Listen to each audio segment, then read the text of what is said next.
I think you created a nice presentation, Lori. I think you and Al running through it, having it recorded for posterity and for asynchronous learning is a smart thing. Excellent. Great idea. All right, I'm making you host. Okay. And I'm going to go run and get my cup that's on the top of my cup. Okay, I am going to share my screen. And there we go. Can everybody see the front page of the presentation? Yes, ma'am. Yes. Okay. So Al, I think you're going to take it away, yeah? All right, yeah, I think I have what, the first 6 or 7 slides? I think so. All right, so slide 1, yes, we have the FY23 budget information and tax effect. We're going to review the budget development process and how the unified tax rate is established and flows through to the individual towns.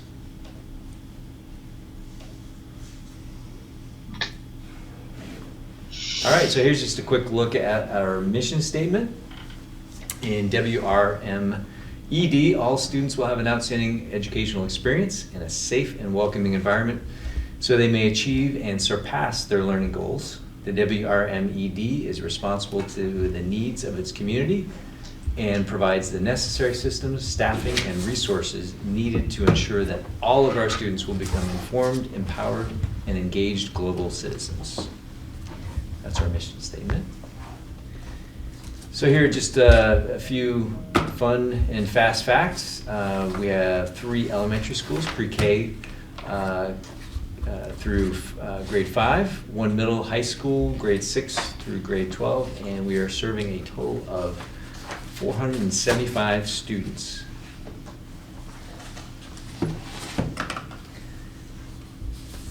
So at Newbrook, we have straight grades K through 5. At Jamaica, we have combined K1, 2, and 3 through 4. 3, 4, 5. I'm sorry. Well, 3 through 4. All right. Did I say 5? You 3 said through 4? 3 through 4. Yeah, no 5th graders. No, 3 through 5. And then at Leland and Gray, we have grades 6 through 12. Townsend, we have pre-K through 5. All right, so I'm not going to read through all of this here, but I will speak to the fact that our core values were established quite a while ago, and we are definitely going to make sure that they are front and center on our website, and I believe they already are. But I will definitely, in addition to the norms that we talk about at the beginning of each meeting, we'll also speak to our core values as a very important part of what we are. All right. I think this is where I take over, Al. So I'm going to talk a little bit about the budget development process and, you know, what we use to guide the expenses that are put into the budget. So guiding principles, and they're all based on those values that you just saw. So we always make student-centered decisions. Ensure that there are sufficient resources for Tier 1 support strategies. So Tier 1 is your teachers in the classroom, right? That is your top tier there. And then we ensure that there are some resources for the most impactful Tier 2. So that's your academic support that goes on. And then Tier 3, of course, which isn't listed here, but Tier 3 is special education, which is required by law. So Tier 2 and Tier 3 sort of mesh into each other with Act 173, as we'll talk about a little bit later. Develop and implement a program review and sunset process that is in line with the board's values. So an example of this is the Journey East program. The Journey East program was brought before the budget committee and then the full board. They discussed it in length and decided that it was not time to sunset this position, but rather to invest a little further into the position, into the program, sorry, with a new position, which we'll also talk about later. Invest in a safe and functional physical plant. That has been a goal of the boards, and I'm happy to report that the board did put some money in this year for deferred maintenance into this budget that we're presenting tonight. Ensure equality of opportunity for students. Take a long-term perspective. You've been hearing about the long-term perspective, and we'll hear more about that. And above all, to be transparent in everything that is done. So let's just start off with the unified tax rate. Based on this budget, there's very little difference, as you can see, between last year's unified tax rate and this year's unified tax rate. This does include a 2-cent merger, which is the final year. So that's important to keep that in mind. The merger incentive was part of Act 46, and it is actually will be coming to an end in fiscal year 24. So what is included in this board approved budget? The tax rate, well, I forgot to change those fiscal years there, but any staffing changes that occurred after the fiscal year 22 budget was approved, negotiated and non-certified staff yearly increases, benefit changes, and that also includes a 6% increase in premiums, which was just actually finally approved. Increases and decreases from the WCSU superintendent's budget, the special education budget, and the proposed fee for service budget coming through the SU. Adjustments based on actuals were applicable. And then, of course, we added, as I said before, a position for Journey East coordination and sustainability, and $150,000 for deferred maintenance. So there was some other additions as well that you'll see here, and I'm not going to read through all of these here, but we have gone through these in several meetings. So I'm just going to give you some high level here. Things that we should point out. As you can see, the potential unified tax rate is virtually unchanged from last year. You will see that there is a drop in equalized pupils. And the reason that the tax rate did not change because of that is because of this next line here, the yield. And that is a big topic of conversation right now in the legislature as to whether the yield, what will happen to the yield. Lots of people vying for that $90 million that is an education surplus right now in the ed fund. So the cost per pupil goes up, right? Goes up 12.4, even though your tax rate is not going up. And I did this comparison because I think it's important to keep in mind where the yield was last year. And that is, 11,385 is a typical yield that I've seen over the past 5 or 6 years. It's fluctuated, 10, 11, somewhere in there. So you can see, what would happen if the yield was 11,385 here. And this is with no penalty. There is a moratorium on the penalty for spending over the threshold set by the AOE. And this is the last year's yield, what the tax rate could look like if there was a penalty as well. For right now, we don't know when the moratorium will end. There is this is the second year of a 2-year moratorium. But what the voters are voting on is the expense budget. What does it take to run the school? And this is the comparison here. The year-over-year increase is 800,000 or 6.6%. You will, and of course, we just looked at prior, what is making up that 800,000 there. I did put a link in here, so I think this presentation is also on the WRED website. So anybody can link to a line-by-line detail in their budget. So offsetting revenues, we're going to talk more about this as we go through the presentation, but really I wanted to look at fiscal year 22's offsetting revenues were 988,345 versus the 991,135. So really the base offsetting revenues did not change that much. In fiscal year 22, the board voted to take $300,000 out of fund balance to buy down the tax rate at that point. They did not opt to do that at this point right now. Reserves. So it's important to understand where West River stands or will potentially stand at the end of fiscal year 22. So fiscal year 21 ended with a fund balance of $679,183. Projected right now is a surplus of $414,000. Now that's still up in the air, but that's, you know, it'll be close to that, but there are things that will happen between the next 3 months that could bring this number down a little bit. And then here's the 300,000, right? So we have to add the revenues, subtract the expenses. Here's the 300,000 that the board voted to use this year. But that could leave a potential $793,000 for the end of fiscal year 22.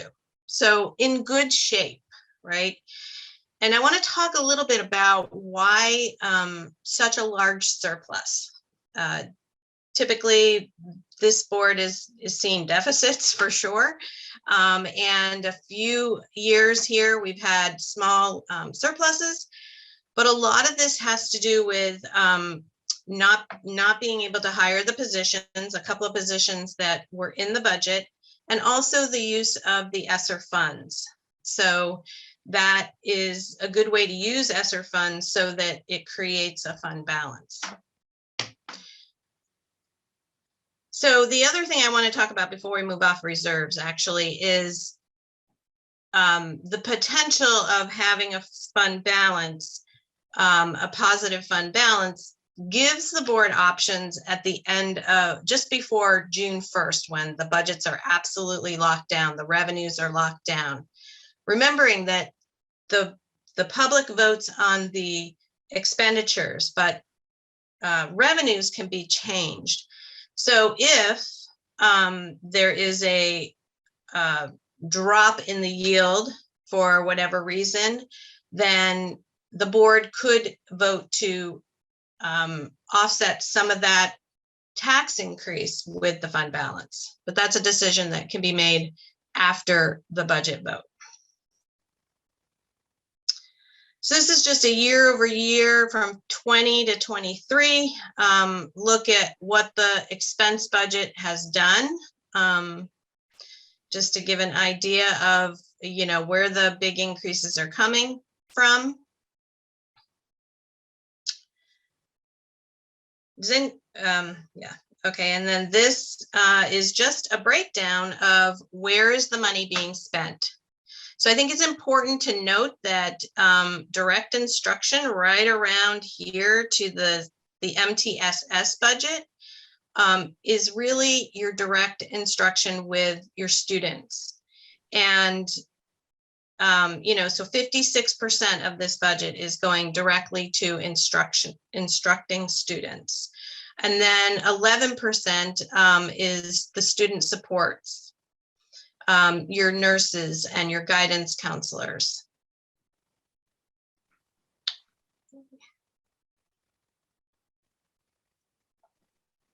So we're going to just walk through this, getting to a cost per student. I think it's important for, you know, everybody to understand what the basic concept is of getting to a cost per student. Is you're taking your total expenses, we're taking those offsetting revenues that that do not have any fund balance added to them, and getting an ed spending amount right here. This is what you're asking the ed fund to pay, basically. And we're dividing that by the cost per pupil, or the equalized pupil, and that gives you a cost per student. Taking that cost per student, we're going to look at the threshold, but we're not going to do anything with it because of the moratorium. So there is no penalty. But this is what the threshold would have been, $19,977. Like to see the zero there. It's good news. All right, this is the yield that we keep talking about, and you're dividing that, coming up with a unified tax rate, and taking off the merger benefit, and you're at your unified tax rate. So now we talk about CLAs. So the yield went up this year because of the $90 million surplus. We only planned for using 45 million of that. So that's where that 12,937 yield came from. But what also is happening because of the pandemic and the sales in the different towns is the CLA, which is the equalizer between all of the towns, dropped. And in some cases pretty dramatically. So these are the fiscal year 23 CLAs. And so that unified tax rate is run through those, and those are provided by the tax department.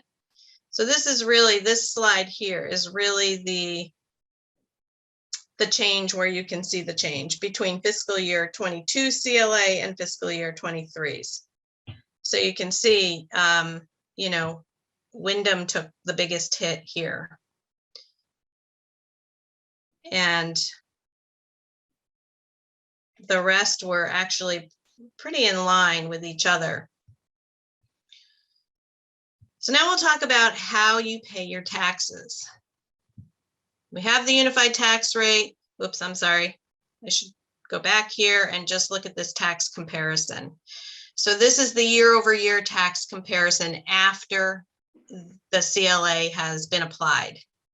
So you can see the 5 cents here in Brookline, 10 cents in Jamaica, 9 cents in Townsend, and just a slight drop there for Townsend. Sorry, 10 cents in Newfane. And then Wyndham pays a portion of the unified tax rate for their secondary students. And again, because of their CLA, this is a big increase that plays into their property tax. So now you have your tax, and we want to say, how do you pay your taxes, right? So you have 2 ways to pay. If you earn more than 136,900, that number has not been updated yet this year. I think it will be. Then you do not qualify for any type of property tax adjustment. So you are paying whatever your property is worth, you are paying full tax on that. If you earn less than that, but you earn more than 47,000, then you're getting a property tax adjustment, a credit on your property tax bill. And if you're under 47, then you're only paying on your income. All right, so we've got some examples here. We have the Sam household, which earns $50,000 a year as a group. Their whole household earns that. And they reside in Townsend, and their homestead they live in is worth $200,000. So you can see they would have had a decrease. Their tax bill is basically remaining the same. A decrease actually of $10 after the property tax credit is applied. Okay. And then the Chris household earns $150,000, and they reside in Jamaica, and their house is worth $200,000. So They also they are not getting a property tax adjustment because they earn over the threshold. So they are paying $196 more in taxes, or 6% more. And then we'll look at the same scenario for Brookline. And in Brookline, somebody in the same situation that's paying the full tax amount will pay $106 more in their taxes. So what's the next step? Vote March 23rd. Get out and vote. Or pick up your ballot. I think they're still doing picking up ballots. So you've heard a lot about future planning, and this is the same slide actually that was in last year's presentation, and it is still going on. And the reason it's still going on is because of these next slides, right? So we can see here, this is a look from 2013 to 2022. So you can see this is West Rivers as a combined drop in students. And this is not equalized pupils. This is the bodies in the chair count that happens every year.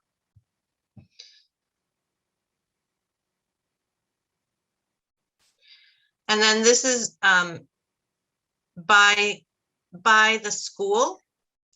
And, you know, you can see just the trends that are going on here. And you can see where maybe one school went down and one school went up. But overall, the trend is still, you know, the students are being reduced. I think you were going to pick up now, Al. Is that what we discussed on the phone? I can't, no. We did. Yes, so definitely very excited with the future planning. We are now working with a facilitator. We're a couple months in, and we have a mission statement.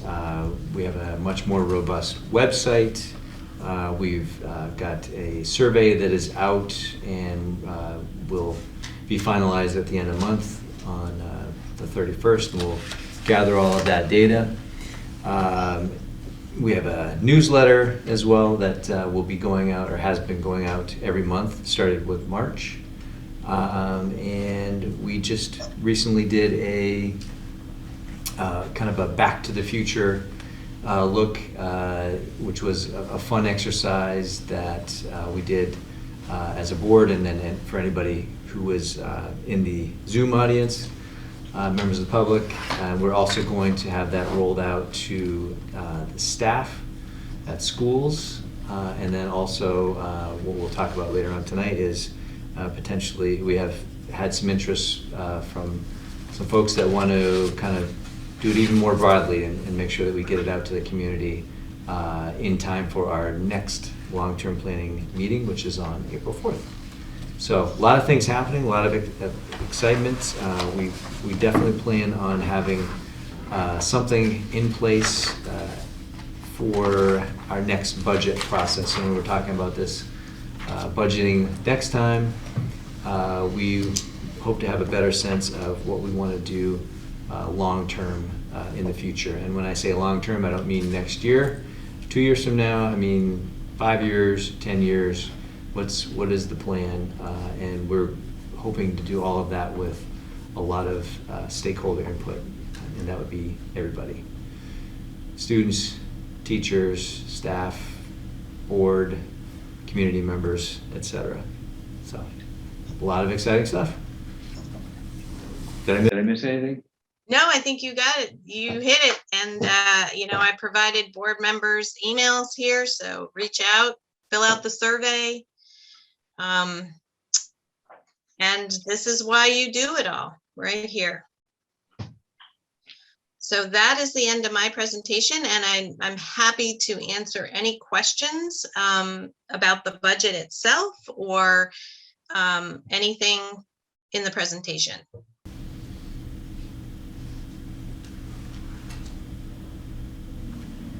I'm going to stop sharing so you can see me. There we go.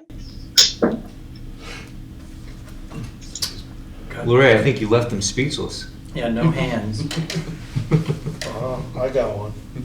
All right. Lori, do we have to earmark that 790-something thousand surplus at the end of the year? Do we have to put it somewhere?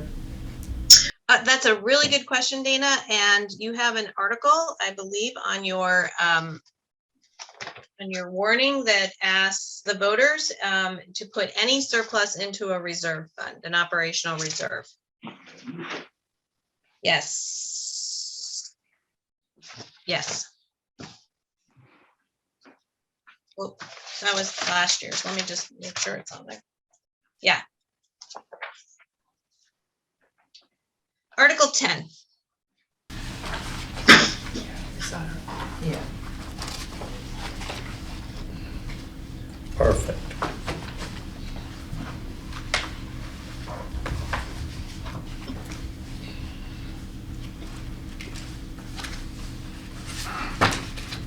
And Lori, I think that will put us well within that safe range of reserve that you always talk about, having at least 5% of your overall budget, so somewhere between 5 and 10% for reserve. That is correct. It's important to have something to fall back on. Rainy day fund. It's the first time Indeed. here that we've had. Oh, we dropped down 93 students in 10 years. That makes it hard. And the anticipated trend is less. Lori, question on the CLA. So obviously we know that some towns are feeling the pain of kind of the recent pandemic buying and then selling. Do you think that will maybe potentially yo-yo back after I know it's going to be a 2-year process, but maybe in year 3 we might, those towns might see some relief? Yeah, it's hard to know. I mean, the equalization study is over 3 years. So there will be at least another year, and the real estate market is still hot from what I understand. So I'm not sure I can answer that question for the future. No crystal ball, I know. It's hard to say what the inflation thing might do on the other end of it. Yeah, it's true. That could. I don't know. Well, folks, any other questions for Lori on that great presentation? No? Great job. Thank you. Thank you. Thanks, Lori. You're welcome. Thanks, Lori. Mr. Chair, Yes, sir. just a couple technical things. One, I just want to say that if you look on your agenda, the new business maintenance work was not supposed to be an hour and 10-minute conversation. It's supposed to be a 10-minute conversation. So all those Wow. 8s, you can mentally change to 7. I have physically changed mine to 7. because it feels better. Time change. I like Just that. put it on the time change. And I just also want to point out that I've added that once completed of the budget information meeting, we will move into our regular meeting. We don't have to wait till 7. We learned from our last year that it can go faster, and so it was suggested last year to make sure I put that statement on the agenda. So I just wanted to make the board aware you should feel comfortable flowing right into the agenda, even though it is not approximately 7 o'clock. Thank you. All right. Closer to 7 than 6. It's true. Okay, that's a win. That is a win. Cross the 50%. Do I need to call it to order, Ed? No, we've already called it to We order. do not need to call it to order, okay. You're just going to go right to board norms. We're in, okay.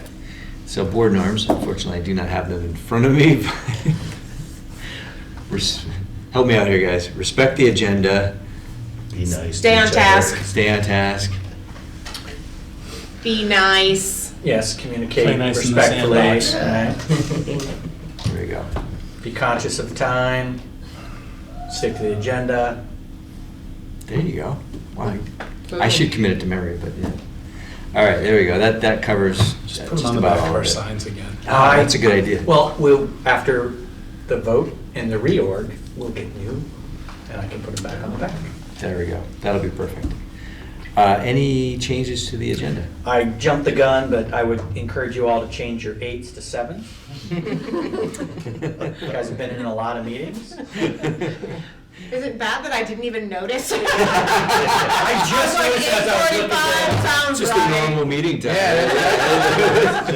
Par for the course. Let's see, in correspondence, we did have, I believe, one. We have a correspondence that the board received at 11:07 on Sunday night. I made a copy so that you guys didn't have to have that for memory.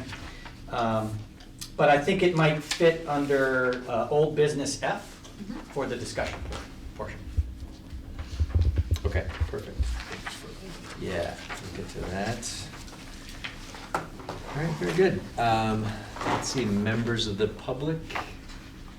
We've got 2. You've got Chris's iPhone. I'm going to assume Oh, that is and Chris Jers. And Sarah. you have Sarah Webb. All right. And Heidi Brown. And Heidi There's Brown. Heidi. Oh, where's Heidi? Oh, there's Heidi. There she is. All right, well, if anybody has anything that's not covered on the agenda, please let us know now. If not, we will just march right into it. Seeing no hands, we will carry on. Student reports. So they will be on at 7, Well, right? we'll bring them. We'll come back to student reports. Yeah. Okay, new business, and I do, or at least I thought I saw, yep, there's Greg. Greg, I'm gonna turn it over to you. Oh, okay. Bill, do you want to pull that up and share it? The document there. I assume you all have it in front of you, the additional use. So when we were given this money and you all approved this money, I kind of went in, basically created a plan for how we felt like we could best use it. I started with asbestos testing just because that drives a lot of what we do and how we do, and it can really affect the price of what somebody might choose to do for a project. So we did all the classrooms and hallways at Townsend and Newbrook, and we did all the bathrooms. And gosh, I think we did most of the classrooms on A and B level at Leland and Gray. We did quite a few. So we got that done. We got all the results in. There is a little bit of asbestos in some of the sub-mortar, actually, the mortar underneath the tile in a couple of the bathrooms at Leland and Gray. So part of the push for the bathroom stuff at Leland and Gray, which again, you'll see some plumbing supplies in there, is this summer, we are expecting to be doing the water project where we'll be replacing the water tank and repiping all the hot water, the whole hot water loop for the building. So it seemed to us to make sense that we had some money in there to do the sea-level bathrooms this summer. So we were going to do the sea-level bathrooms while we did that. But when we got this money, we said, heck, it makes sense to buy all the stuff, to have it now, then take the money that we had for the sea-level bathrooms and actually pay the plumber to just do all the bathrooms. And so what we're hoping to do is get new partitions and fixtures in all the bathrooms. A lot of the Know that I can't share the screen, so keep talking with great visualization. Okay, I'll do the best I can. Oh, no, we'll have it. So yeah, so the plan is to improve, is just to, let's just do as many bathrooms as we can. These are things that, that to me, this is something that directly affects student life, right? Like how they feel about a bathroom when they go in there. We had an orange one that was painted. I know that was a big deal for the kids. They were really happy about it. A lot of the partitions are like bent and dented and broken. Maybe some fine gestures carved into some of them even. That we like standing out to get out, but it's like when you start sanding that, it can only look so good. So it's just, there's a lot of things like that, putting in all waterless urinals. I think that we can really make some great headway on that this summer and make it more functional. Ceiling tile, we're going to replace the ceiling tile in the B-level hallway. Again, we did the A-level hallway this year. And I think it was A6, one of the science rooms that had all the tiles were painted. We've felt from the kids the difference it made when they walked in the building and how they felt when they saw that. So we thought, man, if we can give them more of that, we should do it. So we're replacing the ceiling tile in the activity room, the kitchen, the weight room downstairs, and the B-level hallway, which is super exciting. There are areas that are heavily used by kids. And we also jumped into, we weren't going to do a lighting upgrade this year because we were going to do all the plumbing stuff. But when we got this money, we jumped into doing what would have been our planned FY23 lighting upgrade. We just recently got all the quotes in and sent that out to Efficiency Vermont. We're excited about, potentially getting some more money back from them. And that's kind of an area where we're thinking we might be able to see some savings. One other one, I guess that's probably one of the bigger ticket items on there is the door badging. So we only have badges on the C-level entry and the A-level entry at Leland and Gray. We have many, many staff that work in 2 and 3 buildings in West River. And we also have many, many, many people all over town that have keys to these buildings. Patrick Mace used the term, I couldn't begin to tell you how many people have keys to Newbrook. And so I thought, boy, it would be a lot easier to manage with a badging system. For coaches, we could literally set them, oh, you practice on Tuesday and Thursday from 4 to 6, your badge is from Tuesday and Thursday from 3:30 to 7 or something, and then if they don't give it back, we just shut it off, right? I mean, we don't have to rekey a building. So that was kind of the reason for that. Initially, we got a quote to have it all done with one vendor. And we actually realized that we might be able to buy the parts ourselves and pay an electrician to pull all the wires. And I think that we stand to potentially see some savings there as well. The emergency lights at Townsend are currently most all non-functioning. And they're the type where you have like one big head unit that then feeds, 4 or 5 others. And the thing that stinks about those is those older lead acid batteries, they go pretty much every year, whether you ever use the lights or not. Now they make these really nice little LED units you can put in there that have a NiCad battery, nickel cadmium, that will last like 5 years without having to maintain it. And they're like $30. So they're pretty cheap. So I bought a bunch of those to do Townsend and Newbrook. And we're hoping to have the electrician over April break do that. Tested the carpets at the pre-K, obviously in Townsend. I had a request from a board member's wife who works at Townsend that she really liked the new carpet, and which that isn't what drove this, but it was funny that she was one of the people that asked about it when she saw the stuff that we put in at Leland and Gray. And the issue there is they eat in those rooms, and in the loops of loop carpet, food gets in there and just, it gets gross. They had some mold in there this summer. We had to do some special cleaning to remove. And if you really look at those floors, they're in pretty rough shape. So the idea was to try to get in there and clean that up and maybe give them some fresh new carpet for those pre-K rooms. The art room is pretty self-explanatory. I was going to try and get Scotty some windows in, but we recently had an HVAC issue over February break where for the second time this year, we had to dump a lot of the Freon into the system. And Freon right now for a 30-pound tank is about $1,000. It's outrageous. And we dumped 90 pounds into it. So that was kind of a bummer. And then Townsend doesn't have a carpet extractor. They end up borrowing one from someone, and Newbrook's there's a good chance the one in Newbrook is older than I am. I thought it would make sense, considering Newbrook has summer school every year. It would allow us to bring that machine up to Townsend, and he'd have all of July every year to knock out all his carpets, and then he could bring it back down to Pat, for August, and that way they kind of are able to share a machine. They have a nicer machine that's gonna do the job better for them.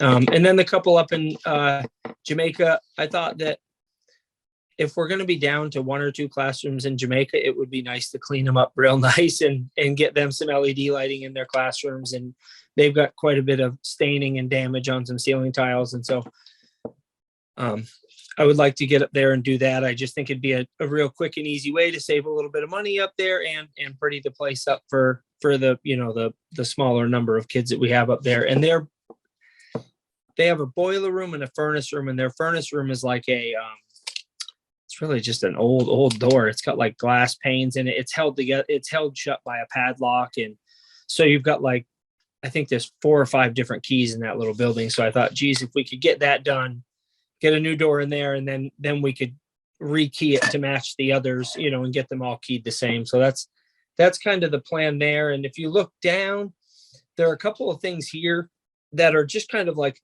if I can save some money on some of these projects, there are things I would love to put some money into. I'm always impressed with how many kids use the weight room at Leland and Gray. I mean, it's a class, it's a winter sport. And there are 2 pieces of equipment in there that are kind of the pulley style with the wires. You know, there's a, gosh, I don't know, whatever you call it, you know, and then there's a lat pull down machine, and the wiring is peeled right off the wires. The pads are pushed right through the metal and are totally worn. And I was like, man, you know, I think we could really make this cool, especially since we're already doing the lighting and the ceiling. Like if you were to come in and, you know, move some things around, organize some things, which somebody recently did. It looks great in there right now. But, you know, clean it up where you could create some space in the middle and do a nice big cable crossover machine with like the different stacks at the end. You'd be able to have 6 or 8 kids working on the same machine. So if I could save the money to do that, that would probably be one of the first things I would do. And then these are just some other things that, you know, are just more or less, you know, things that would make sense, that, you know, just can help to improve how we do things. We're really making a concerted effort with the fields this spring to, we really want them to look really great for the kids. We cut in the baseball field and the softball field in the fall. Then we tried to rent a rototiller, and after about 10 minutes, it blew a hydraulic line. So we didn't get to fully till all the fields and clean them up, but we've already scheduled to have it brought back for once weather is good. So, you know, there is some outdoor equipment there that I think could be helpful. We're struggling to find aerosol paint these days. It's been kind of one of those tough things. So you'll see some other, you know, random projects I put in there. And then I just went through some of the Leland and Gray CNA today, and, you know, thinking about core values and how we do projects, it got me thinking, like, based on what we're doing and how we've done the things that we've done so far, like, do they, you know, are they really lining up? And, you know, we talk a lot about doing projects that support 2 things, right? They either directly affect kids and what kids do, or they have potential to save us money, right? So, I mean, that's why we chose the lighting projects, right? We were like, hey, these are things that would look great and have the potential to save us some money. That's a win-win, you know? And so, it was nice to go through and look at some of these projects that are on there and see that we're kind of already jumping into them. You know, there was interior lighting and ceiling was on that, and we've already, you know, started to address that.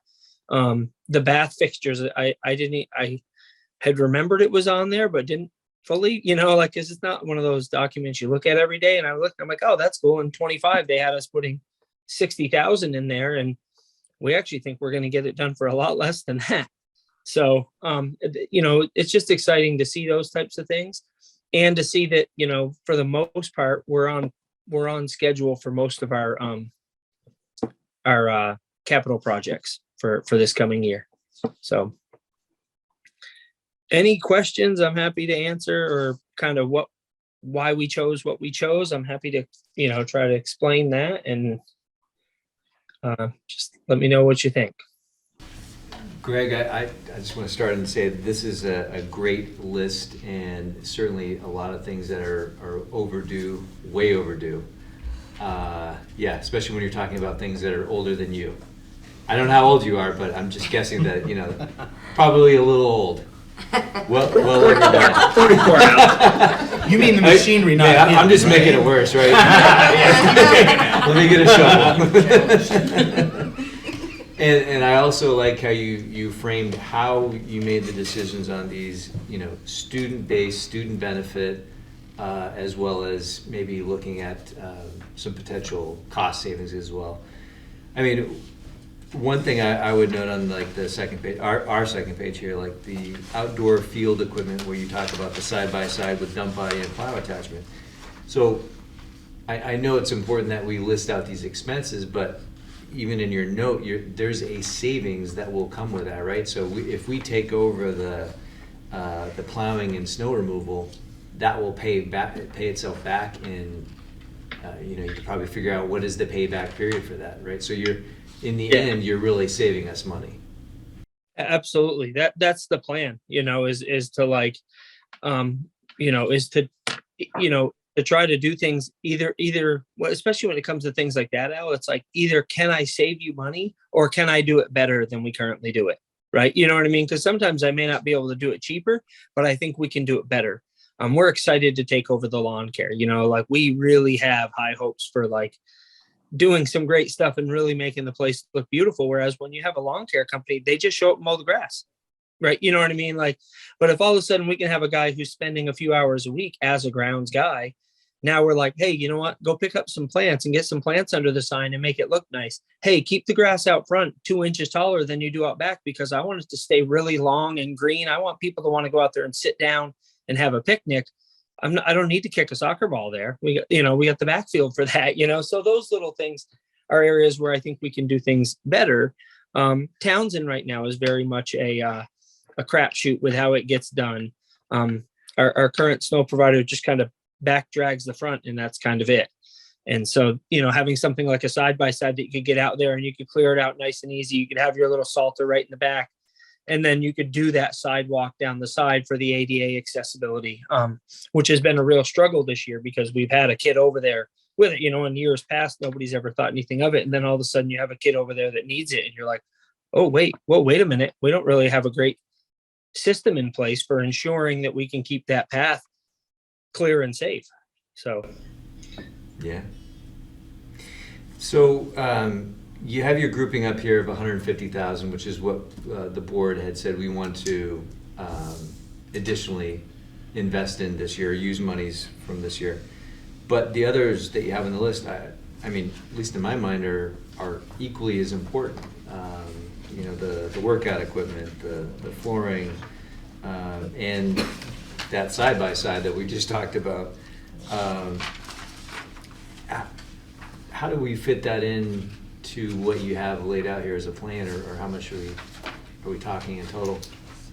I'm not, the additional things are just kind of things that if I can find savings and create savings, like in the electrical, right? Like I'm going to see some money. How about that? Not even me. You're going to see some money back from Efficiency Vermont.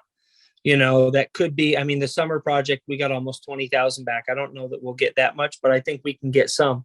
The 35,000 that we have on doing the badging. Initially, it looks like I think we're going to potentially be able to save, 6,000 to 10,000 there. So as we make those savings, then we would look at those totals and say, hey, which one of these things would we jump into? Like I said, for me personally, I would love to do the weight room. I just I see so many kids in there, so many kids using it.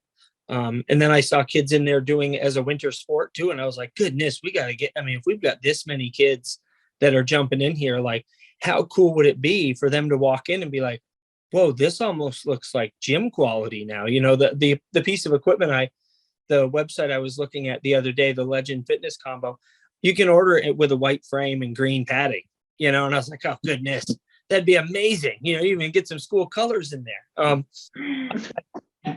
We could monogram it Rebels, right? Yeah. Love it. Yeah. Well, to be honest with you, I have two kind of cool projects that I want to do this summer that are going to be along those lines. One of them is going to be the wood chip shed. I want to paint the door because right now it's about 3 coats of gray.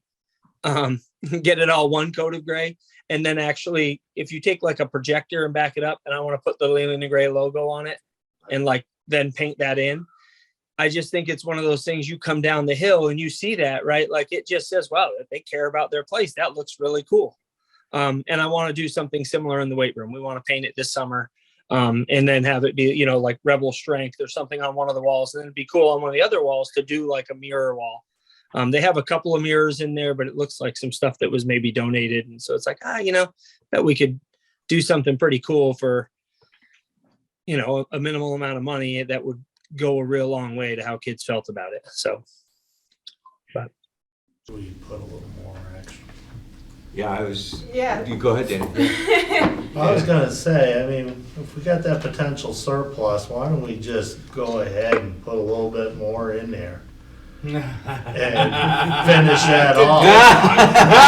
That didn't take long at all. Or at least a lot for what he's totally asking for here, knowing that he's going to. Yeah, because You'll see. I mean, the gym project would be nice, just to clean that up and make that right for the kids. So let's hear from Lori and then Yes, maybe I'll. yes.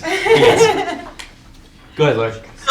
Yeah, so the surplus, the potential surplus, remember now some of the stuff has started to, the purchases have started to happen. So some of that $400,000 surplus, is been spent on this 150,000, but there's more to be spent on that. But you also have, remember, another 150,000 that you put into this budget for fiscal year 23.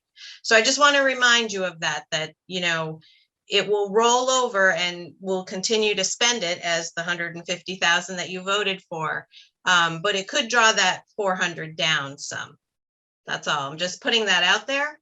But that is the reality of it. Gotcha, I see it, Laura. So, I mean, I guess there's one way to look at it is if we spent the money now, then there would be a savings in the next fiscal year. Al, I think you should strike her comments from the meeting.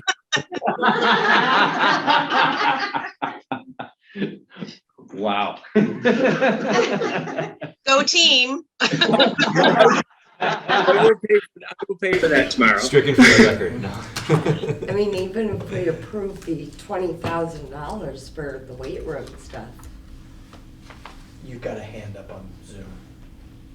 Oh, go ahead, Chris. Hi, how are you? So all those ideas sound amazing. Can you hear me? Yeah. Okay, great. They sound wonderful, and it sounds like you've really Greg, you've put a lot of thought into what's going to happen and change that 150,000 toward Leland and Gray and making it really beautiful for the kids. And then you're talking the surplus doing that too. And maybe I'm being a little jealous here, but I'm wondering, what could you do for Newbrook? What could you do for Townsend and Jamaica kids besides adding LED lights and the carpeting and tile for the kids at Jamaica, Newbrook, and Townsend to make them feel that rebel strong, or their, ours are the Black Bears, if you have that surplus. Or if you have savings somewhere. I'm game for whatever, I guess what makes it a little easier to take on bigger projects at the high school is the higher number of students and really for me, the higher number of staff in the building to be able to support those projects. In the smaller schools, it's a little more difficult, honestly. But yeah, no, I've been working hard with Pat anyways at Newbrook to try to do a better, to try to get an idea of where we go with flooring there. That was really why we tested all those rooms. I don't know that 12,000 is even enough to do your 2 pre-Ks at Townsend because they're pretty big rooms. I know that there's a couple of other projects that need to happen there. There's a couple of big projects at both of those schools that are actually waiting for more indoor air quality stuff. That's kind of why I held off. If you look, I could share with you if you all wanted the proposals that we have for indoor air quality grants, I think is $135,000 at Townsend and another $110,000 at Newbrook for different projects. So that was kind of why I held off those places a little bit, because I think in the next couple weeks, that money is expected to potentially come through, and that would be some really big projects at those places. And I'm just, if I'm being honest, there's only so many projects we can head up in the summer, in so many different buildings. But I'm open. That was an important part. Yeah. But didn't tell us. So, I'm wondering if it makes sense to, first off, Greg, thank you. Your enthusiasm is contagious. I'd like to give you all the money right now. I'm on board. But I'm wondering if it makes sense to sort of start to finish out the school year, see where the surplus is closer to ending, and maybe right before summer starts, go ahead and assign some more of that reserve fund to some of these projects once we have a better idea. It's not that far away, so once we have a better idea of where that is gonna end up. And how the prices come out. Right. Yeah. That's great. So Greg, you did say that as you kind of start to get back quotes and all of this, you'll have a better understanding of that. When would that be? Within the next month? Yeah, definitely within the next month, I'll have a much better idea of exactly where we're at as far as what we have left. And again, so the elephant in the room is this conversation really started too with a request to resurface the tennis courts. And you will see that, I did have money in there for if that happens, it would, let me preface this. We sat through a little course that Bob did over at the high school, and we went over to Dutton Gym, and we sat through probably like a 15-minute presentation for 3 groups of, I think, 5 or 6 different kids. And they talked about different projects around that they would do to try to improve life there. One of them wanted to put in a coffee shop, and one group was cleaning up the town common, and then another group was some kids who were really interested in trying to touch up the basketball courts. And so it was kind of cool with them because we were like, we're actually waiting for a quote on at least the resurfacing piece of that. And if we could get that resurfaced, then we would try to find funding to, at that time, do the new hoops. And one of the benches is totally mangled over there anyway. So, and if you're going to do one, you might as well do a couple. And so you'll see that I put in there for 3 benches and 2 of the nice Gorilla basketball hoops from like Dick's Sporting Goods there, the nice ones that you can raise up and down and whatnot. And so we also have that to talk about. I don't know if anyone has that quote. If not, I could email it to someone quickly. If you want to look at that for the tennis courts, that was a request of Greg, we do the basketball courts on here, but you don't have to send us a quote. What kind of money are you talking about for tennis courts? the tennis courts. So we looked at the quote we got from, who was it, Wilson and Lawrence, was $33,200 to refinish the courts. Paul Weber, that's who requested. And he said there was some fundraised money for the student whom the courts were put in after. We looked and we talked with Lori Garland.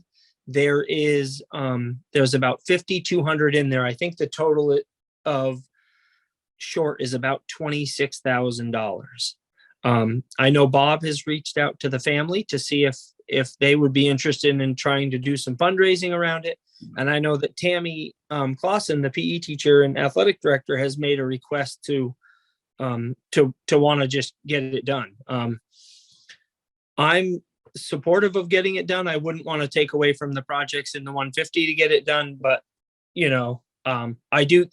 We see all the people that are there. I know how much the PE teachers use it when the weather is good. I don't think that it is, a baseless, request. That's for sure. I mean, I know how much they use it, and I know how much the community uses it. And I know Paul Weber told us that when it was put in under the premise that the school would maintain it. Yeah, Greg, I would say it's essentially another classroom. I mean, really think of it as another classroom. So would you maintain and repair a classroom in your school? If so, then yeah, kind of makes sense. Yeah.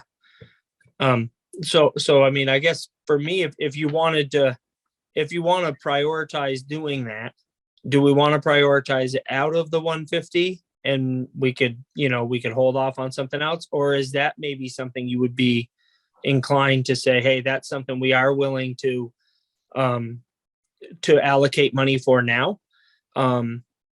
If we want to have it done this summer, we do kind of have to move fairly quickly.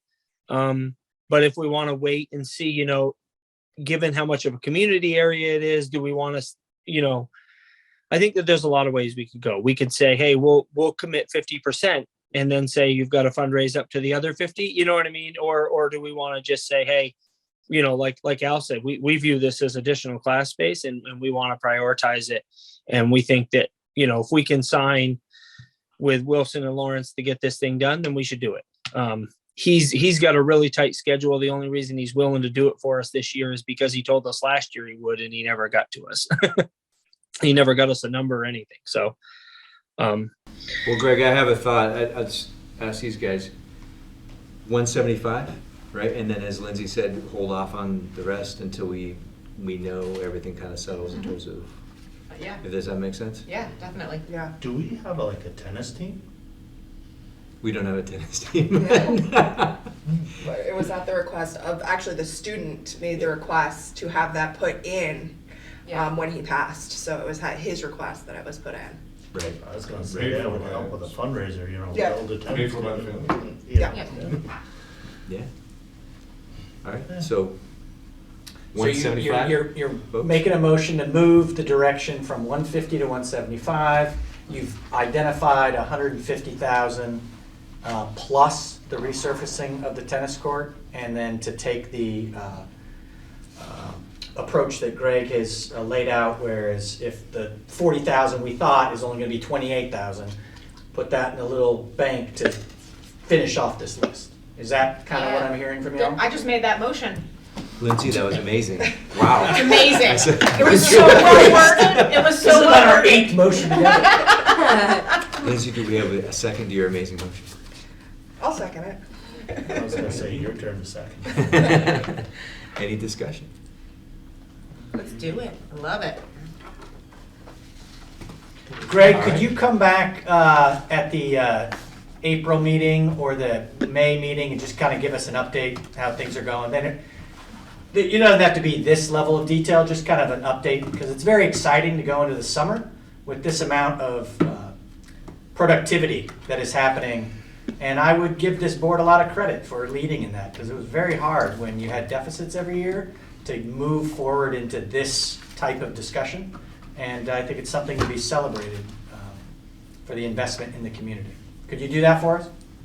Absolutely, yeah. And I second that, Bill. I mean, I can't do anything without money, I mean, we can do some things, but having board support and the funding support, it makes all the difference in the things that we can make happen. And I know, Mike and I talk about it often, the facility manager, that like we always want to stand by whatever we would do and be able to justify it. And we want, provide a school that you all are proud of. So thank you.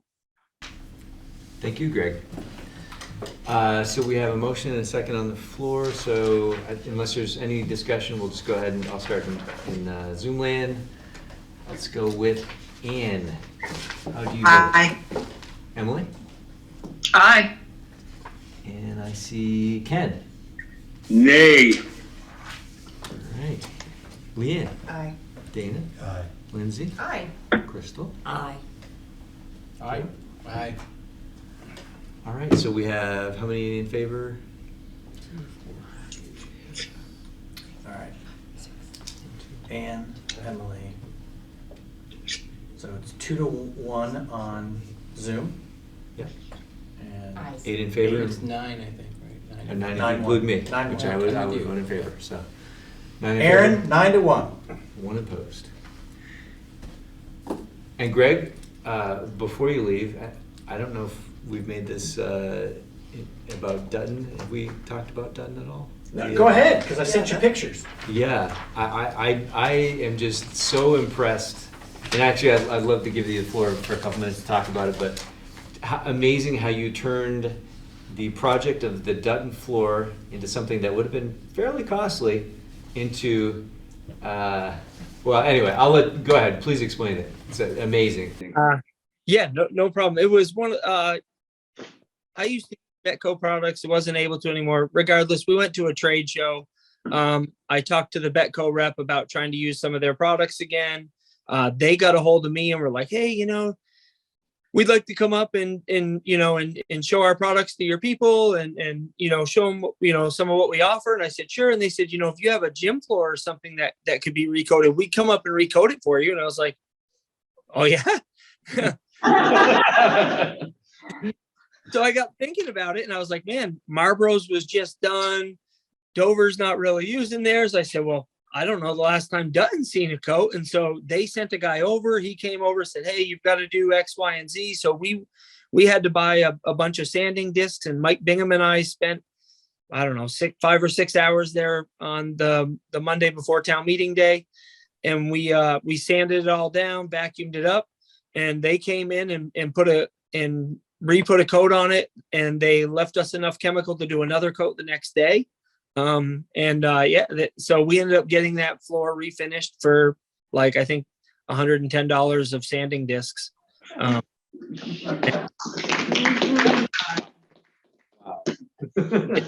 Looks great. So it's cool. Yeah, that's amazing. And just another example. Yeah. Thanks, Greg. Really appreciate it. Yeah. Thank you all so much. Thank you, Greg.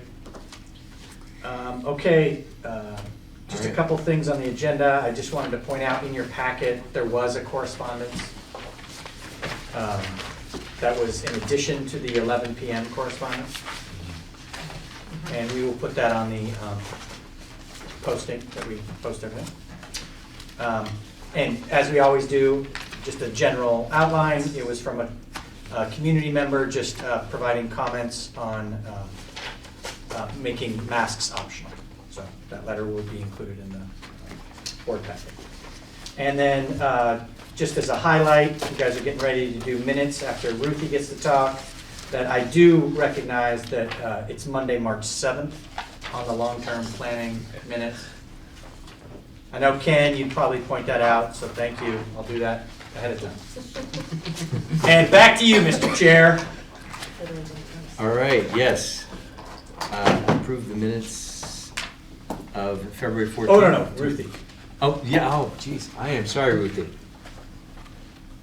Go ahead, Ruthie. Hi. Okay, so last week on Tuesday, we had our second band concert and chorus concert this year, which was very exciting.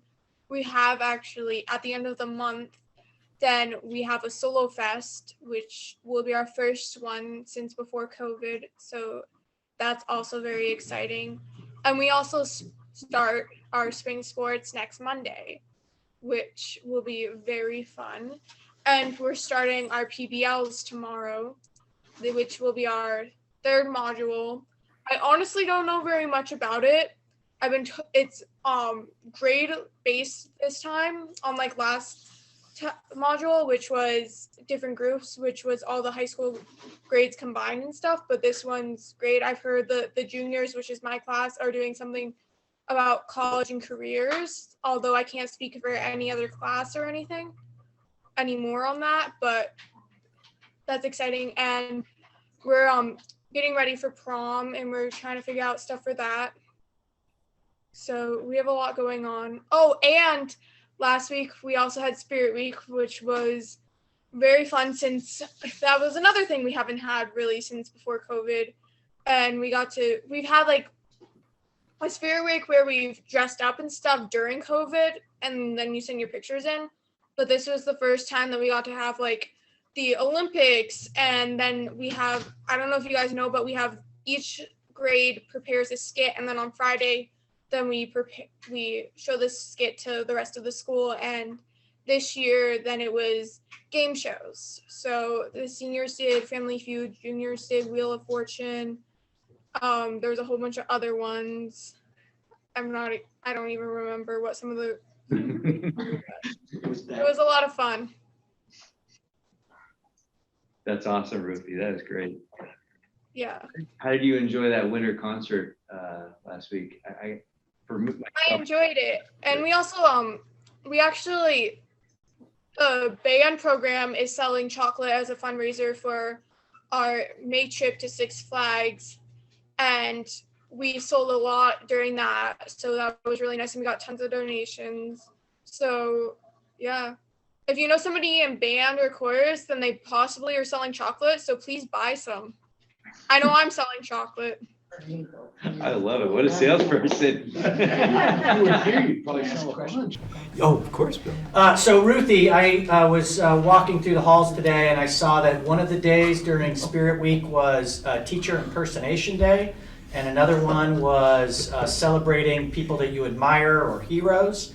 Did you participate in those, and who did you impersonate, and who was your person that you admired or your hero? Okay, so this is kind of embarrassing. That's why I asked. For my hero, when I chose Hermione Granger, and I wore my Harry Potter robe because I was like, when else am I gonna wear it? And this is the perfect excuse to do it. And then my teacher that I dressed up for was actually Tammy Clausen. That I didn't know. Okay. Wow. Hey, we love Harry Potter. You go, Ruthie. Yeah. Thank you for sharing. Side by side with Tammy. So do I. Yeah, speaking of which, were there any pictures or videos from Spirit Week? We'd love to fill up that website. She's frozen. She's frozen. Oh, she's frozen. The answer is yes. Yeah, they all are. The answer is yes. All right. Everybody's Good. frozen. Yeah, Emily's not blinking, so I think it's everything. Uh-oh. Across the board. Is it me? Yeah, it looks like Zoom's frozen. Should I restart? Kylie dressed up as Drew. I'm still keeping nothing. It might sort itself. Oh! Lucy And there you put go. a Got sign booted. on her chest that said, "I am my own superhero." Awesome. There's some And then she came downstairs and I was like, "This is what you're doing?" And then she made her friend wear one that said, "Lucy is my hero." Yeah, that's even better. That is awesome. Yeah, we lost We it. have no internet. Uh-oh. Again. What is Yeah, up? they're gonna have festival, see if it'll work. Yeah, it's down, so it's down. Just What down, is down. up with our infrastructure in this whole area? Oh, here we go. Is it happening? Yeah, we're coming back. It's happening.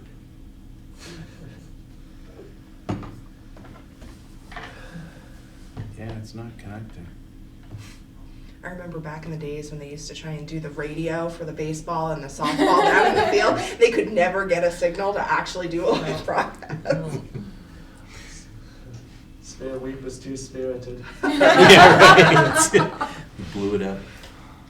Yeah, there's two kinds of internet problems we have. One is the Wi-Fi failing in certain areas, and the one is the line coming in. Yeah. Okay, luckily, we still have a quorum.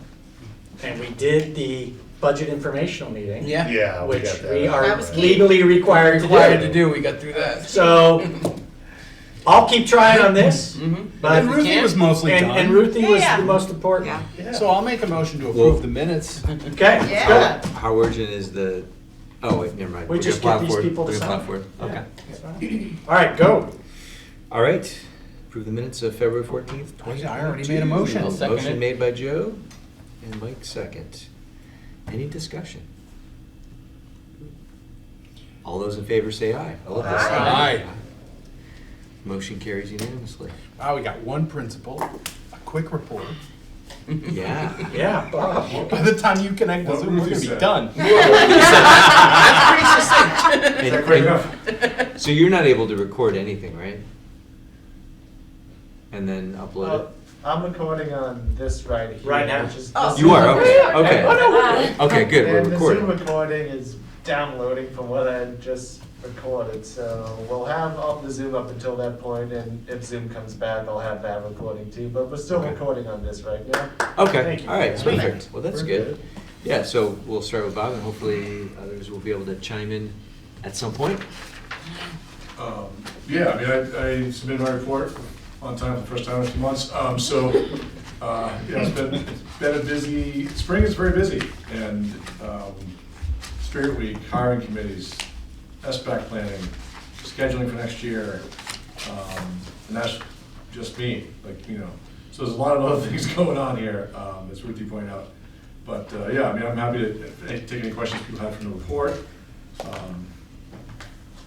I have nothing specific to throw at you. I can clarify some of that PBL Yeah, I was just gonna modules. ask. Yeah, I can love answer that. So the high school does these PBL Wednesdays, right?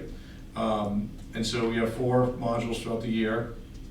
And the 2 middle ones were interrupted by winter activities. We would do it on those days. So the first and the third ones, we're moving into the third one now, are not really true PBL. They're not truly project-based learning. They're more grade level focused instruction, I would say. So as she pointed out, junior teams are doing college and career readiness. 10th grade is doing community service projects. And the 9th grade is doing, they're creating interview videos by teaching skills on how to interview people. And we're not sure if they're gonna be doing people on the street or people upperclassmen, or we've had a few different ideas float around about that. While those are happening, the morning late arrivals that the teachers are using to collaborate, they are planning the 4th module. So during module 1, they plan the 2nd one, and during module 3, they plan the 4th one. And the 4th module is a collection of things that kids suggested based on feedback from the 2nd one. And so we took kids and reorganized them by what they wanted this time to be more choice involved, and assigned teachers to those groups. And then the teachers are basically developing those units for the late spring. And so those were very powerful, as Greg mentioned. A couple of them had to do with school improvement ideas. One of the modules we put out there for them to consider this spring was rebuild Leland and Gray. And it was meant like physically as well as like philosophically. Like, what do you want? What do the kids want to see? And I'm not sure if that one ended up with enough kids in it or not yet. Kids sometimes like the smaller things they can really chew on versus something that's that big. But very interested in things that they're choosing, working alongside with teachers to develop these projects and have some sort of culminating event. Often you guys will get invited to come and hear some of the presentations as board members. We'll see what they end up with in the spring, but that's what they're doing. So what she was referencing was really our interim block of time. Is it really true PBL? That'll be really in the spring. So easing into this, at some point, I'm gonna come to you guys with a full, like, in the next month, with a full, like, idea of what next year's gonna look like, because it does have some ripple effects, boards you know about. A little bit of money, not as much as you would think, but we are using ESSER money for the next 2 years to fund a PBL coordinator, so that we can work with outside trainers to get our staff up, and then morph into this PBL person internally that will continue to support it while it's in place. So look at on-staff coaching paid for by the ESSER money. So, yeah, we'll talk more about that, I think, in the next month or so. I keep saying that, I know, but we've had some things that have kicked it down the road, so. But yeah, we'll come with something prepared probably for April. So that's what that is. And the middle school will be more involved next year. Cool. This year, the middle school is doing it as embedded, they're doing 1 unit in the spring embedded into each of their curriculum areas. So like the 6th grade, for example, is doing it's a co-curricular one with both teachers and all the kids. That's gonna culminate some kind of like a science fair thing. Okay. And the 7th and 8th graders are doing a different one, but they're more embedded into the normal day. They're not a pull-out unit. Are you anticipating next year it being more of a pullout thing, or no, because of the whole transportation issue, da-da-da-da? So PBL is really, when you sort of think about it on the 30,000 foot level, it's really an instructional pedagogy. So the idea is that we really want teachers using this all the time, every day embedded, right? It's project-based learning, that's the idea. However, because it's pretty different than what most teachers are traditionally trained in, a little scary, but we try to do it in these chunks. As we chunk the training, we chunk the experience. Next year, one thing we talked about doing is doing a more 6-12 potentially, maybe not at first, but to get some people together so that you can use the older kids to help mentor and build in these projects as the kids get better at doing them. So you have to train the kids on how to do them as well. It's not just the teachers that need help, but they need the planning support, and the kids need the training and going through the process. So, Awesome. but yeah, we have some ideas. We'll love to share them. Looking forward to Internet's it. back. It's gonna be cool. Bill, internet's back. I'm getting texted. They're ready to let us in. Lori's Ready to let us in? Lori's hosting. Oh, Lori's hosting. I took it back from her. Well, when this crashed, Bill, do Lori got it.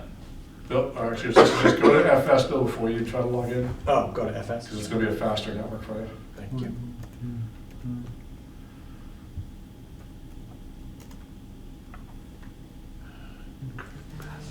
Oh, yeah, look at the speed. Yeah. Fast and Think Furious. they're talking about us? Oh, look, they let us back in. Just had a meeting without That's nice. And so that will wrap up our no. Oh, we're muted. Oh, we are Oh, you said muted? you're muted. Oh, They man. missed all that. I'm having trouble getting back. I'm not gonna say it again. Is that me? Is that you, Pete? I'm having trouble getting back in the meeting, one moment. Yeah, I haven't let you in, man. Oh. That could be the problem. But it's not a Figured it meeting. out. Oh, yeah. I thought I was the Bored. host. Yeah, but when it boots, it can. It goes back to like the person that Somebody else. was on the line. Lost. That's pretty cool. There's Ken, they're all free. Well, and there's been ones where Sam, I'm where we were unable doing to it join before, the where I meeting. would just end up as host. Maybe Lori needs to I don't be know how it told. decides Is who's Lori the host. No, Bill was admitting people a minute ago. Oh. Bill's the host now. Bill's the I can't host. hear any of them. It's Sam, Oh, it says I'm Bill's the unable to host. join the meeting when I try to join. Like, I'm not letting you? Oh, maybe Lori, because Lori's the host? No, he's not. No? Bill's the host now, it says. How do you know that? Oh, right. Because it says it right Yeah, there. thank you. I can Yeah. see all the Still lips recording. moving and no sound coming out. I'm like, this is great. I don't think I mean, I was doing something wrong last time. I had No, the no. sound on the TV and it was messing everything up. If Bill, if you unmute The meeting on yours? is not valid. Oh, hi, Bill. Hey, Lori, can you hear me? We We can't hear you. Turn your speaker up, Bill. Because Lori, can you hear me? But I can't hear you. We're gonna work on that. Bob, do you offer sign language? All right, while new course offering. we're working with BCTV to get the sound back for all, but so you guys can hear, right? I'm hearing you can hear. I think You I'll get be to back see in my soon. bald pate. Until we get BCTV rolling, I'll do mine very quick. There we go. I'm joining. Oh, never mind. Here's our man. Make sure you. Now let's see if we get Okay. feedback. Recording in progress. All right, can we hear them? Okay. Can you hear us now? Hey! No, I need permission to record it. I'll do that, man. All right, Scotty's up for his report. Thank you, Bill. That was great to hear from Greg. And one of the things I want to mention was the work. One of the things that Greg did for us at Newbrook. And you might have seen in my report, and I could try to show you the picture, but he brought these very thin cans that are color coded for our school for trash recycling and food scraps, because we chose to eat in our classrooms with our students just because it's a lot more orderly and it's just much more pleasant. But we needed receptacles for those, and he got us these really nice receptacles and delivered them. And Pat Mace, our custodian, arranged them throughout the building in a really logical way, and it's really nice. I wanted to say thanks for that. I'm really excited due to the changes in the COVID restrictions. We planned our first all-school sing in 2 years, which is my favorite day of the month always. And it's going to be March 28th, and we're going to be inviting all the families. And what we do at Sing is we'll sing 3 songs. We do a lot of announcements, and then every teacher gives out awards, and it's just a really nice time to celebrate our successes, and it's awesome. I also want to mention that I went outside to take some pictures. Miss Sperling's 3rd grade classroom tapped a maple tree right in the middle of our backyard with a parent of one of her students, and it already produced a bunch of maple water, and then they boiled it and made candy out of it, which was really exciting. And the children learned the whole process. again, just tying their curriculum to the Vermonti lifestyle, which is something we're trying to do. Just the same way, Mr. Gregan is again raising brook trout in his classroom, and they're not quite ready to hatch yet, but they're going for it. And this year we're going to be able, for the past few years, Mr. Gregan has had to carry them himself down to Grassy Brook. Whereas this year we'll get a bus and we'll go down with the kids and hopefully with someone from the reformer, and we'll release these little fingerlings into the brook, and they'll swim out and swim back as grown and lay their own eggs. So it's just a really nice cycle that we're teaching the children. The thing that I was really excited to talk about though is Joyce Van Pamelin. I'm just going to read this to you. Joyce was recently notified by the University of Vermont and the Agency of Education that she was nominated for the 41st annual UVM Outstanding Teacher Day, which will be held virtually on Wednesday, March 23rd, which is next Wednesday at 4:30. When I recommended Joyce for UVM's Outstanding Teaching Award, they asked me for a brief description, 300 character max. And I think probably all of you are aware that I have a hard time with my brevity, but I do want to read this because I think it's really clear why she was, what's really incredible about Ms. Van Pamelin. Ms. Van Pamelin has been teaching for over 40 years, and she still is fresh and ready to get to know a new group of students. She works long hours, enjoys collaborating with her peers and community members, and makes every decision with her students and their individual needs in mind. Ms. Van Pamelin has kept current with the technological changes throughout her career, which, like me, began with paper and pencil, chalk and chalkboard, and the mimeograph. All of us here at New Brook look to Ms. Van Pamelin for her natural leadership, for creative inspiration while planning and problem solving, and for the thoughtful perspective that she's able to offer all of us. It is truly one of the great pleasures of my job to have gotten to know Ms. Van Pamelin. She is at once an outstanding citizen, an exemplary educator, a thoughtful mentor, and an excellent role model for her students, for their families, and for her peers. Thank you, Ms. Van Pamelin. You are certainly deserving of recognition and appreciation. So, thank you, Ken. So this week we'll be celebrating her nomination, and we'll see where it goes from there. It's an online event, so if I'll send the board a invitation. I think I already did, but if you'd like to attend, you're more than welcome. I'm going to keep going, Bill, if that's okay, right into Jamaica. The Jamaica Village School, it was amazing. I went to the concert the other night. First of all, the music department at Leland and Gray and around our district is incredible. And they put together not only this event on the first night we were able to, which was incredible, but they also readied the children, which is an amazing thing because our kids have been, things have been very different for 2 years, and these kids were ready to go. The show was amazing. For people that weren't there, the kids were practiced and professional, and they were quiet and they were well dressed, and the parents showed up huge to cheer them on. It was great. I really had an amazing night myself. I just loved the show. It was amazing. The reason why I'm bringing it up for Jamaica Village School is because that school is such a little tiny school, and so many of our kids came, and it was just so nice to see them in a large group, because when you live in Jamaica, like, it might be harder to find those large groups. So that was really great. I also wanted to mention that we recently ordered 10 ukuleles with money given to JVS from the town Jamaica's Bottle Fund from the transfer station. So I wanted to thank the townspeople of Jamaica for providing us with that classroom set of ukuleles, which will be utilized. Ms. Kerr is really excited about it. She's our music teacher. She's wonderful. I just started working with her this year, and she's awesome. And then finally, we got that really sticky snow the other day, and we bought some of those brick makers, snow brick makers, and the kids built a fort out on the playground, and it was just about as fun as could be, and the kids had a blast, so we took some pictures.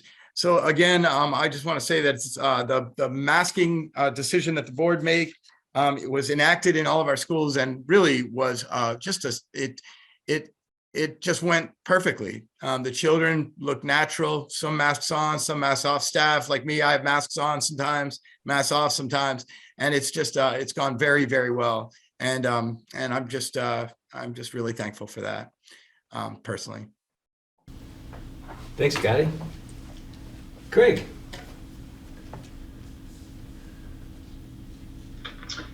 Hello, everybody. So I kind of snickered a little bit. Scotty, when it snowed the other day, you guys went outside and built snow forts, and that actually happened to be our first day of our 2 running clubs for laughter. And so Girls on the Run and myself, I do another running club, went running into the cemetery and was outside in this really slippery stuff. But as Al probably knows, some of that adverse weather kind of gives the best runs and the best atmosphere for it. So we're happy to get on out, but our laughter programs just started again this week, and we're going to continue on with tutoring. We have 3 or 4 teachers who have small groups of students, which kind of play into our academic proficiency that I've noted in my board report. And we have indoor games, like I said, running club, tutoring. We actually have a clay studio, so they're throwing some clay around inside, so that's been fun. Next is we actually just started, and next week will be our second meeting. We've just adopted a farm to school program. So we have a group of teachers and a farm to school coordinator, Jenny Kessler, who's coming in to meet with us monthly to try to get our farm to school up and going. We've seen the success that Scotty has had down there running that program. And we know it's important that students need the experiences to get dirty and to try different foods and to just experience things that go along with it. So this is the start. Our very first taste test naturally is going to be maple syrup in all the classrooms. So who wouldn't love that, to sort of hook them for what's going to be happening for the next few months and many years to come with our farm to school program. Next, we had the Reformer a couple weeks ago take pictures of us dancing in the gym. I paid Chris Mays and his photographer a lot of money to not put me in the paper. It seemed to work out pretty well. And that was done because we actually were nominated to receive an award from TCC Verizon, and we got $1,000 for our school. That money went directly to supporting what we were doing in class already. Chris Jers in 5th grade ordered some additional enrichment books to correspond with her Wit and Wisdom ELA program. We've also used it for additional PBIS classroom activities, STEM activities. So it's just a nice opportunity for us to get a little bit of breathing room, as I referenced into the Reformer article, just to put it back into the kids.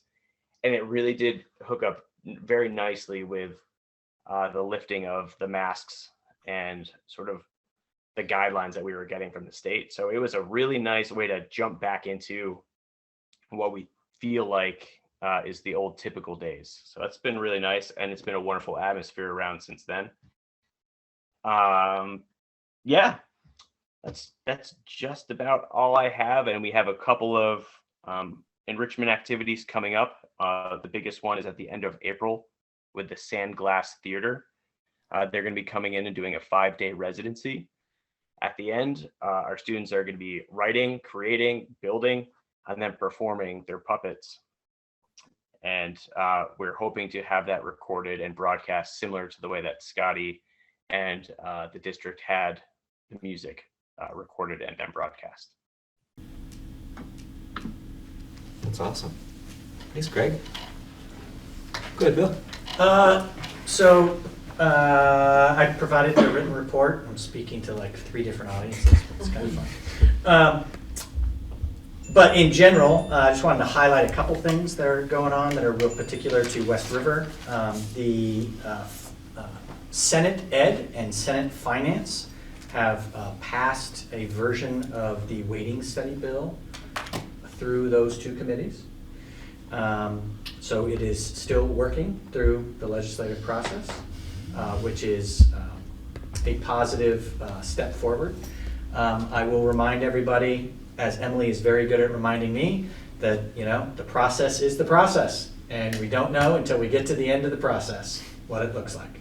But it is moving. It is not stationary. So I take that as a positive move forward. I would encourage the board members on our superintendent cabinet report. I put a link for the education legislative update. It's a blog. They do it every week.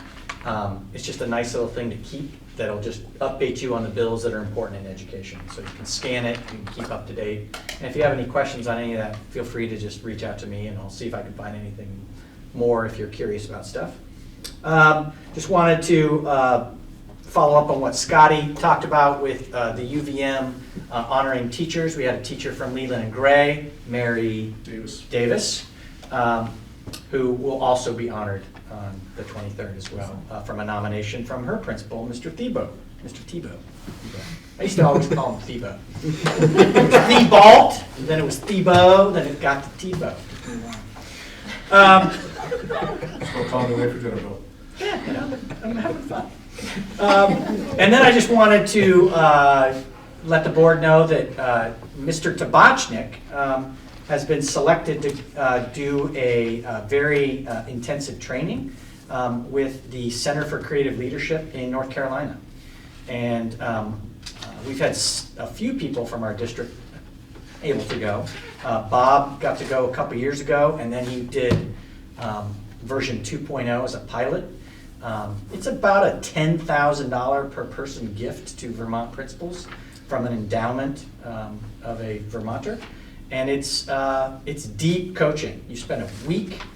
Well, actually, Bob, can you just give him a little, instead of me trying to make it up? Yeah, I think it's a total of like 10 days. We do a session in North Carolina on their campus. They do 2 sessions back in Vermont. Everything is paid for. They do set you up with a professional executive coach during those times. You develop, you come up with a key leadership challenge that you want to address. You do tons of this assessments that they do, self-assessments, 360s, everything. You gather all the materials, and then you learn about yourself as a leader, and then you push yourself in certain areas. And it's by far the most incredible leadership building experience I've ever been a part of. Yeah, so I guess Jen's done it, I've done it. Scotty and Johanna are about ready to go into it. Yep. And the principal of Marlboro and the principal of Dover. Oh, yeah. Matt and the Matt other Wayne, two. yeah. Cool. We get informed about these opportunities sometimes a little bit earlier than others because Bob is the president of the, you're the past president? Past president. Oh, past president of the Vermont Principals Association Executive Council. So that is a nice opportunity to hear about these opportunities right when they come out. I'm rolling tonight. And then I would just like to echo what Scotty said, that it's been a joy to go into buildings last 4 or 5 days, and really appreciate the teachers and the principals setting the conditions for what could have been a very rapid transition that could have been very murky, and it really has gone off really smoothly.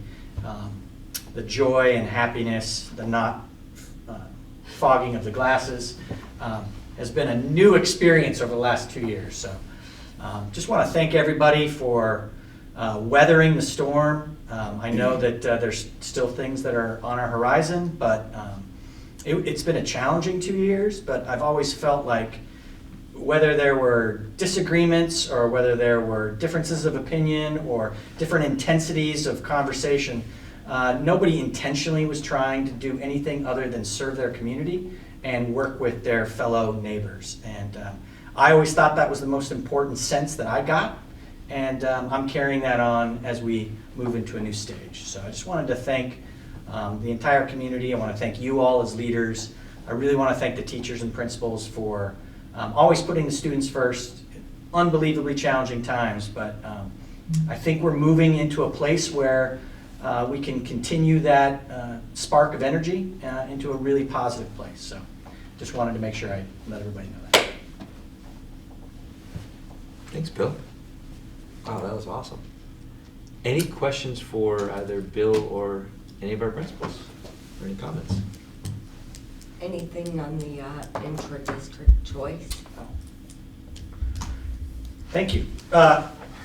So the inter-SU choice, I did have a conversation with our attorney, who did have a conversation with the Agency of Education attorney and the Agency of Education financial person. They all agree that it should be possible because it follows exactly what the public high school choice is. The concern is that the legislature has approved that, and this has not yet been approved by the legislature. So I believe my summer is going to be talking with legislators to get a bill drawn up to go through the legislature. So Emily, I'm just letting you know I'm gonna need some help. I mean, it makes sense to me. I understand it's a little disappointing that it's gonna take longer than I thought, but in many ways, I guess it might be better to have it codified in statute, and then it will be never questioned, no gray area. We have something to point to. So, Crystal, thank you for asking about that. But I'm surprised this hasn't gone down this path before, but I guess if West River's gonna lead, West River's gonna lead. WCSU's gonna lead, let's go for it, so. Now throw in the blizzard bags. So yes, it's definitely not gonna happen next year, but I'm on the train, and we'll see if we can make it happen. All right, great. Anything else? Well, we'll move on to the really exciting subject of bond paperwork. So we realized after the last meeting, when you guys gave permission for the chair to sign, that all board members get to sign. As many as you want. So I have brought the document back. All the people that are here in person, if you would like to sign, you get to sign. All the people that are on Zoom, if you want to email me and come by the central office to sign, it'll be this week so that Lori can have that document. It's just an opportunity to sign your name to actually a very positive bond, which is... Do we need a motion for this, or? I don't believe we need a motion. I feel comfortable. Squiggle, squiggle. Go ahead and doing that. We kind of already made the motion. We did. Looks like that. Yeah, it's just a formality. at this Yeah, point. just have to be more than me, it's everybody. But while we still have people on Zoom and all of you here, one more change to the agenda. I do believe we are going to have an executive session, probably be quick. But Joe and Dana and I need to communicate about negotiations that are ongoing with our association. Have an executive session. Great. Right, I just need to. All right, we have Joe's going to make the motion on. So I want to make a motion to approve pay orders in the amount of $935,137.73. And I'll second it. Any discussion?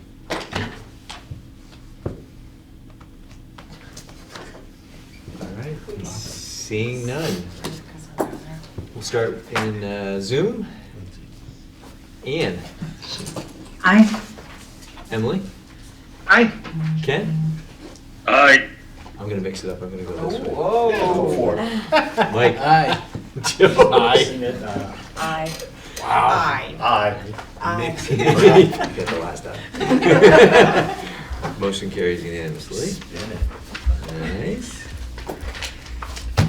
All right, so last we have long-term planning update. Yeah, there's a lot going on with the long-term planning.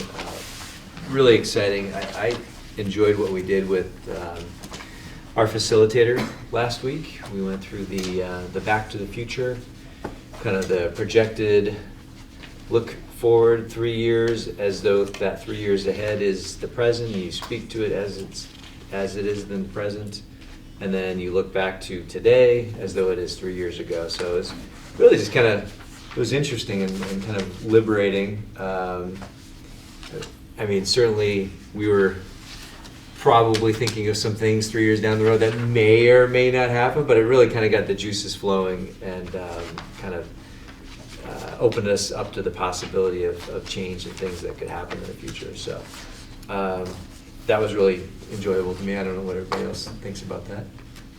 About it. Yeah, I thought it was a great exercise. It was good. Yes. Now we're kicking that exercise out to the staff, right? Yeah, so Bill's gonna. Yeah, I'll just. Yeah, please. The board directed me to talk with the principals about arranging for that to occur at the building level, and the principals are all arranging that to happen during the month of March, so that we can have some feedback for the board at their April 4th long-term planning meeting. Okay. Craig's got a question for you. Oh, go ahead, Greg. Yeah, no question. Actually, I checked in with Scotty today, and I don't know if Scotty did, but I carried that out today, and so it was really enlightening. It was a very nice conversation. A lot of the things that we've been talking about over the last 5 years since I've been here, but really in the last year and a half kind of came out.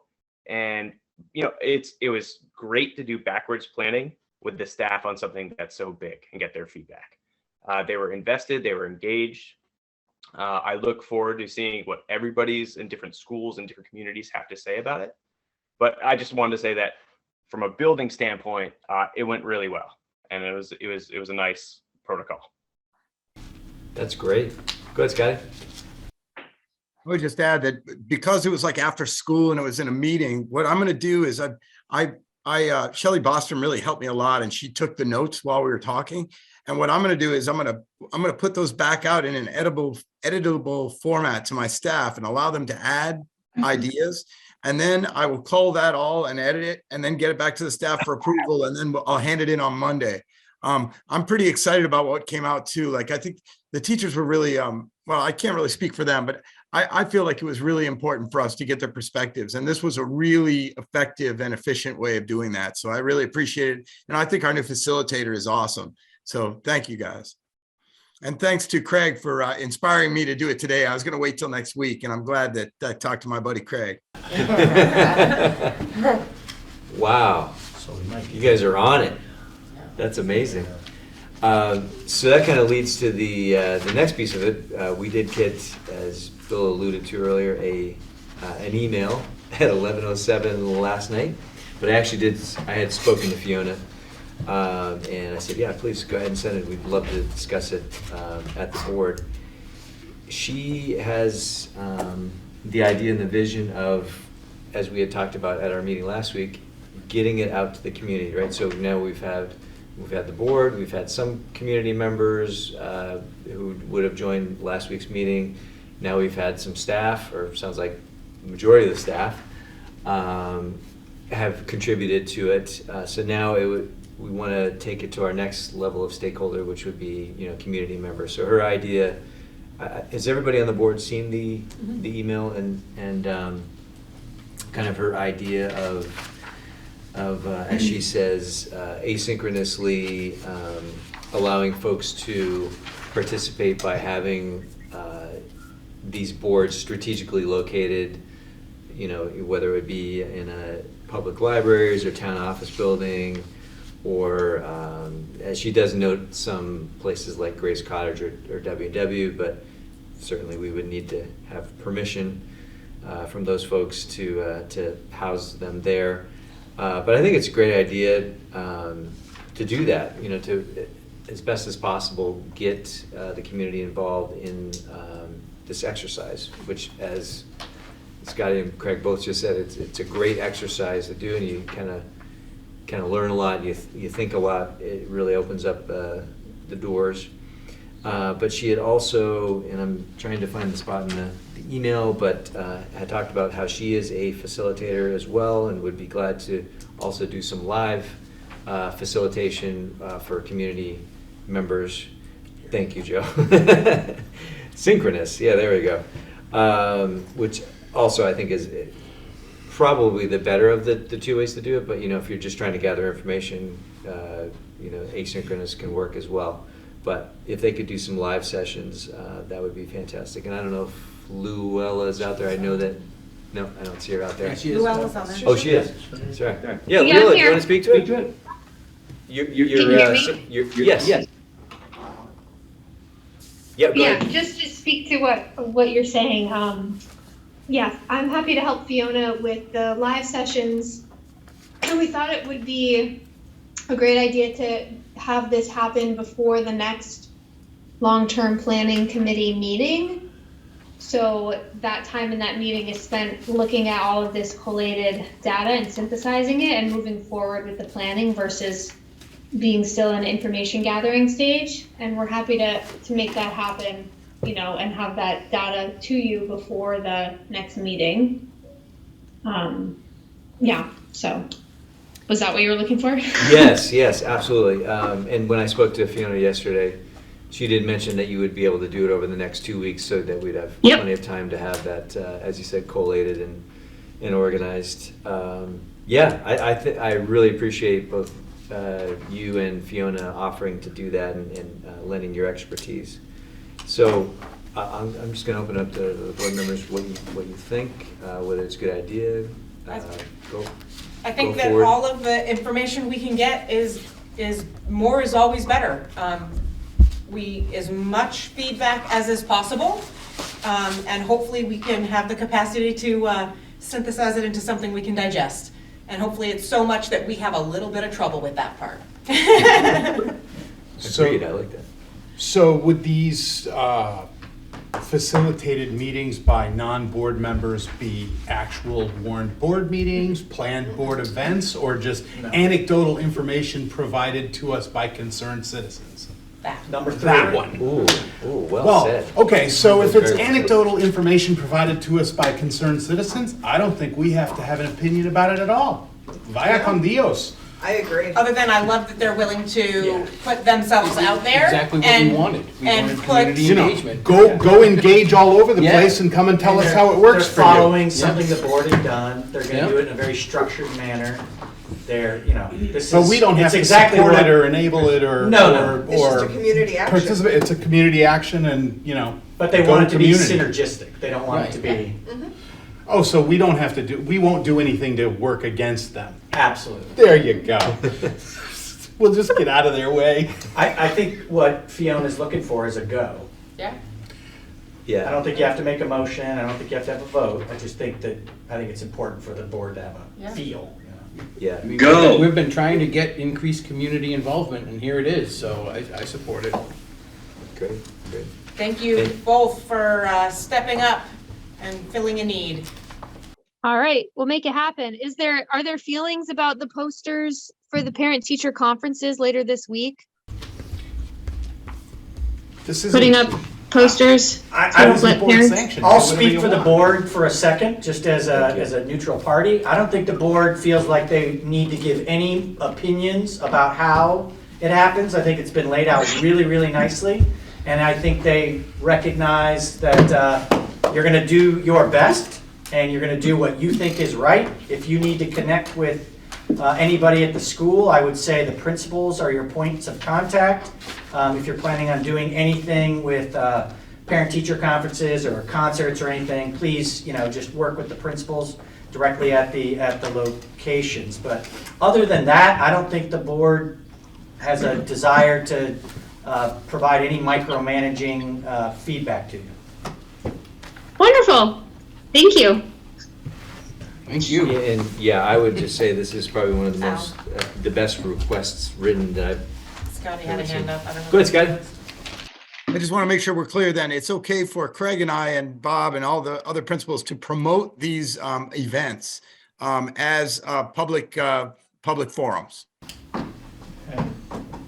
Yeah. Yes. So I guess while we're on this subject, maybe one stakeholder that we haven't really talked about might be the students.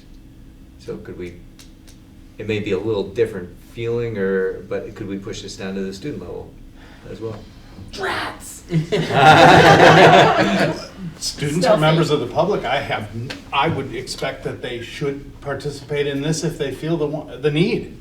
Right, from the community level, but I'm just wondering if at the, like Scotty, Craig, having talked to the staff, would it be nice for them to You want to do a engage the future students? planning student engagement? I don't know. I'm just, I- what do people think? I will communicate the board's desire for that particular population to have the ability to participate with the principal and see what some possibilities are.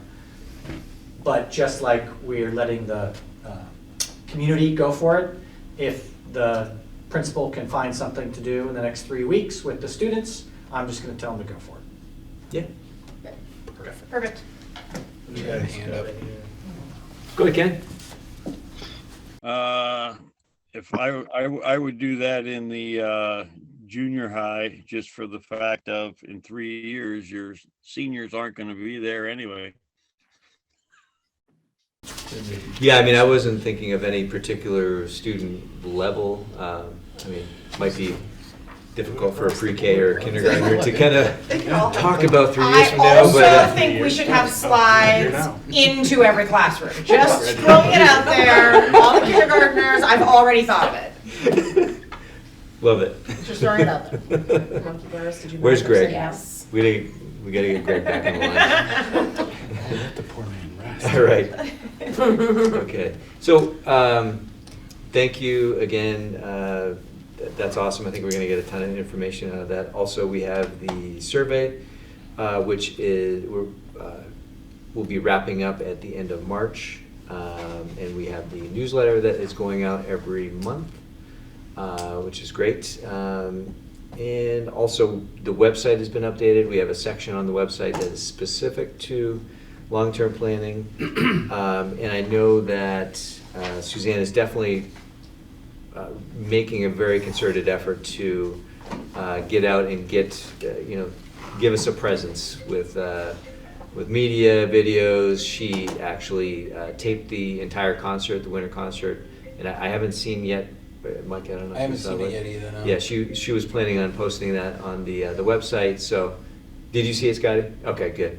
Yeah. So anything like that, I would encourage principals, et cetera, to feed information, and let's get as much as possible up onto the website and really talk about all the great things that we do in the school system. I'm gonna make the posting that Suzanne asked me to do on Front Porch Forum this week too. Couldn't get to it last week, but I'll get it done this week. Awesome, fantastic. In between the two meetings, that's the key. Yep. Well, great. So, well, that is about it for long-term planning. Yes, so I'm going to kick out everybody on Zoom.